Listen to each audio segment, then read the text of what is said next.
And so in summary, for a third excerpt on this, we play with concepts and themes, but it's important for us to walk away with something. I don't know if tangible would be too much of a stretch, and that is to say that if you were functioning at your very best, people going through social media, searching YouTube, looking up articles, talking to ChatGPT and Gemini, trying to find the perfect diet, trying to find the perfect supplements, trying to look for that sort of fountain of youth, or that perfect pill, or that perfect balance between nutrition, physicality, exercise, or movement patterns, state of mind, meditations. When you get down to it, if you were allotted and given or allowed to naturally process and utilize, that is, like the master key gets into, that's written by Charles F. Haanel, a high-level Mason, right, gets into with these visualizations, is that there is no upper limit cap, truly, like these jurisdictional powers on a limit to money, a limit to water, a limit to air. We got this carbon tax going on, and the master key asserts that, like leaves off trees, there is no limit to the upper limit to abundance, potential, availability, right? So obviously these limiting measures are being imposed for a purpose. Now, you have to ask yourself, is it justifiable? And that's a very difficult thing to ever come down to the terms of answering, because if somebody were to say, if given all the power of just health, of just being able to retain a healthy, younger appearance and vitality for a little longer, or to be able to have more availability to the faculties that you believe are inherently yours, that is, no thoughts, what do they call that? No invasive thoughts, right? That tend to come along, or invasive feelings that come along that now 100% are being they're like cymatic perturbations occurring here that are directly aimed at attacking you. You can feel it on certain days. Nobody gets sleep on certain days. People who are really articulate to this will be like, who can articulate this, say they're electrically sensitive, or that they hear this buzzing noise. It's unanimous. It's across the board. And you see this year after year through experience, and you hear that not only on a broader scale things are happening, pocketed regions, and then you see it going off into entire blackouts or internet disturbances, lies that tend to circulate around the news that somehow have some sort of esoteric or spiritual or ritualistic effect that doesn't seem to make any sense. And you begin to look at it and you go, what is the overall arching theme? And it's like, it's obviously to suppress you. There's a fear of you gaining in the prominence of your own power. And when you begin to look at targeted individuals, you have to ask yourself, are these people who would invariably choose the wrong thing over and over again? Me, myself being one, specifically, posing that question to myself. And then looking at other people going, I can kind of see where there would be some problems if I saw you with a little more hair, if I saw you doing this video in a house, your own house, with a couple of nice cars parked outside with a cushy job like you really assert that you should have, right? Like, what are you campaigning for when you say I'm a targeted individual? And do you really trust yourself? And then obviously, whoever is placed into power now has been placed there because there's this choosing process of, well, these people make better choices. And we see that that's bullshit and that that's not true just by looking at society at large. Like, you take the alpha, and instead, like what's occurring, you take the runt of the litter and you say, no, the runt of the litter is we're going to call the runt of the litter the alpha. And every time the alpha starts to display its own natural expressions, you smack that dog down, you abuse it until finally it cowers in the corner and you say, you see? But you still haven't made the runt of the litter the supreme agent.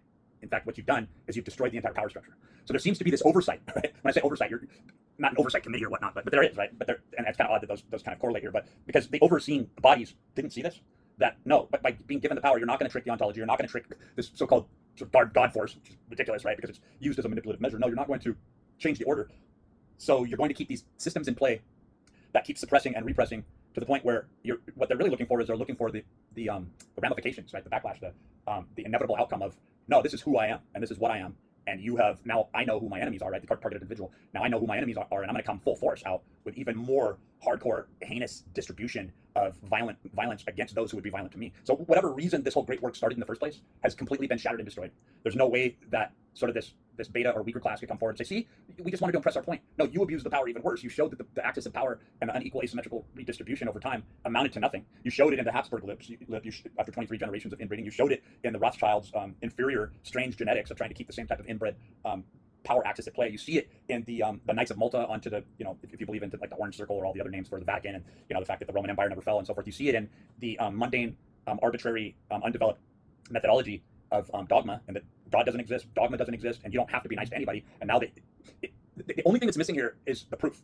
And it seems like the equaling of this power and this power distribution to finally come to this full-out war and to say, you're going to get flattened. Like whatever methods or techniques or mancy or technology you think that you have been cultivating all these years, you cannot change the natural order or the process of a natural supremacy.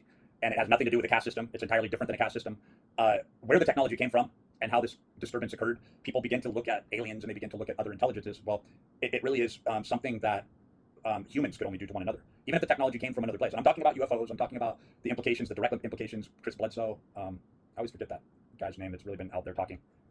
But when you're discussing these types of issues, Hathor is always brought up, this strange sort of female entity, or witch, for lack of a better term. But looking at this and going, no, this female didn't come to this place by some sort of prominence of intelligence or superior spirituality, nor could this really be called like Tiamat, like some female entity that lived at one time and is sort of angelic and never died and has a completely different conceptualization of the equaling of power or a power access or master morality of that. No, what this is showing is that it's hiding behind the guise or the face of a witch, and that women who think that they're getting involved in some sort of spiritual supremacy where the rabbi's wife really had all the power all along and was taking up all the secrets and using this technology. No, because the fact that first principles are not adhered to or understood, that without using other people, they fall flat and they're no longer to be able to keep up the lie, the deception, right? And the mere fact that power and supremacy is seen physically, mentally, spiritually on all levels, and that, like a dam, you cannot keep, you're only building up the resilience, right? And the ultimate conclusion is that you're amplifying by suppressing and repressing a certain class of people. You aren't equaling anything else out. What you're doing is you're creating more wrath upon you, and that's the real fear here, isn't it? Is that those who thought that they could use this mancy or this technology. Now, where these entities came from? Are they inner Earth people that are trying to intentionally create discord and disharmony? And this is like a blueprint of an architecture of a methodology. Is it aliens? Is it interdimensional demonic forces? Like when you really start to break things down into their constituents, none of it makes sense. Like, okay, why? And to perpetuate it, you would have to use some sort of computational system when it comes down to it, just to keep it going. You're not going to have some huge horde of demons that even gives a flying fuck about inflicting pain on humanity and wrath upon the world. It just doesn't happen, right? Technology has to be instituted at some level in order to perpetuate the ongoing mindfuck that's going on over and over and over and over again. You could say people, entities become bored, right? No matter what the entity is, there's a shared consciousness of harmony that the most seemingly brutal person, right, once they've done their acts, they'll step away and they will self-soothe with a counterbalance of gratuitous amounts of relaxation, carbohydrate ingestion, and self-gratification, to where in other words, there is an upper limit to debauchery, right? There is an upper limit to cruelty.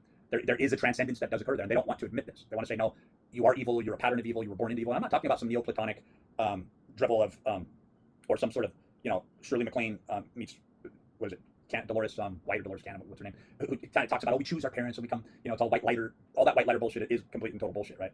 Like that there's some sort of equal distribution where if you were evil in this lifetime, well, it's going to counterbalance, don't worry about it, you'll be reincarnated and you'll come back in another life and you're going to be, a nice person in that life and everything seems to sort of balance out. Don't worry about it, there isn't really any evil, but it's played over a long, extended period of time.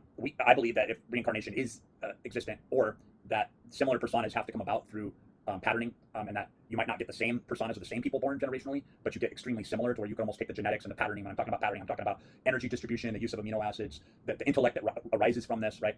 So the weak have really displayed themselves, the beta, the weak, the ones who don't have the power, who have utilized and deceived everybody, right? By rising up and creating this asymmetrical polarity, where obviously the weakest, most morphologically bent and twisted of us have been given the idea that they have some sort of supremacy and mancy or craft or power, right, over other people. But this is just rancor. This is just seedy, dark anger, brooding anger, and jealousy, envy of not being greater, and then over lifetimes not being greater. And that's just who and what you are, right? So if anything, they have proven that for every reason they couldn't be trusted with the power, right? And that the zodiac itself sees this. So there's a tidal wave that's been coming for a long time, a storm, if you will, of cataclysmic alteration, reforming back to the original power structure that is of a cosmic nature, right? So what's keeping this back? It has to be a computation system. And I'm not talking about the origins of the original idea. I'm saying that technology has to be used in order to countermeasure this 24-hour a day, every single day of the week, years, decades, probably thousands, maybe going into hundreds of thousands, if not millions of years of, and it might have been, it might only extend back to this postulation of a Tartaria that's only a few hundred years back at most, right? That this is a very temporary band-aid that's being placed over that has a finite ability to amplify this unequal asymmetrical distribution, and that at the end of all this, there's going to be an evening out that's going to be proportionate to the disparaging discrepancy that's been cast upon us all, right? So this inflection is we do have to look at improvements of ourselves, but not go into the trauma bonding or the Stockholm syndrome gaslighting bullshit of, oh, you saved me by showing me what a terrible person I was. Wow, if I was allowed to be that heinous person that I would have been, I would have never come into the light. It's kind of like, no, what you're going to get out of that is you're going to get an even greater power surge that says, no, you are not supposed to be in this place, and whatever has instituted and caused this is going to be stopped, and you can't bend the ontology from the natural cosmic process, interdimensional process, universal process, whatever term you want to use, right? So it's important as a targeted individual to see this from a greater macro perspective and to always develop and improve oneself. But this opening the door for other people, or this capitulation, or showing reverence to a certain class or a certain sect of people just because you feel some sort of white guilt or pilgrim's guilt or Jewish guilt or whatever guilt you want to lay on a certain class of people who obviously have the this, not only the spiritual, the physical, the mental, the intellectual prowess to rise up, right? That you've taken away their life, you've taken away their degree, but you haven't changed the order, right? So use that as you will.